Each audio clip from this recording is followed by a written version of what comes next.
quotations లో ఉన్నటువంటి మనం ఏమని చెప్పాం రిపోర్టెడ్ పార్ట్ అని చెప్పాం so are delivered by somebody else అన్నాడు అంటే ఇప్పుడు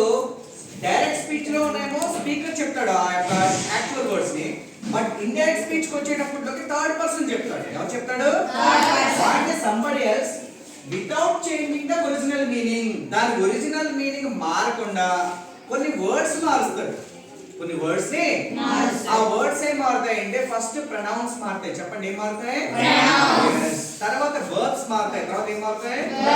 తర్వాత యాడ్వర్బ్స్ మారుతాయి ఏం మారుతాయి ఈ 3 వర్డ్స్ మాత్రమే మారుతాయి మిగతా యాజ్ ఇట్ ఈస్ గా ఉంటాయి సో ప్రొనౌన్స్ వర్బ్స్ యాడ్వర్బ్స్ కానీ మీనింగ్ మారుతుందా మారదు అదే చెప్పాడు కదా ఏమన్నాడు without changing the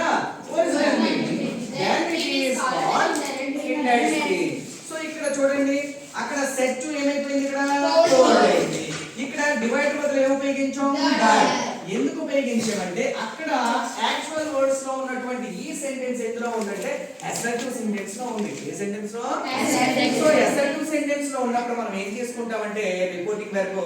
said or told said or told so said to వచ్చిందనుకో టోల్డ్ తీసుకోవాలి అర్థమవుతుందా సో సెడ్ వస్తే సెడ్ తీసుకోవాలి ఇది అసర్టివ్ సెంటెన్స్ ఉంది కాబట్టి సో కంజంక్షన్ ఏం తీసుకుంటాం దట్ తీసుకుంటాం కాబట్టి ఇక్కడ రాజు told me that he taught English అంటే ఇక్కడ చూడండి he అనే ప్రొనౌన్ మారిందా లేదా ఐ దగ్గర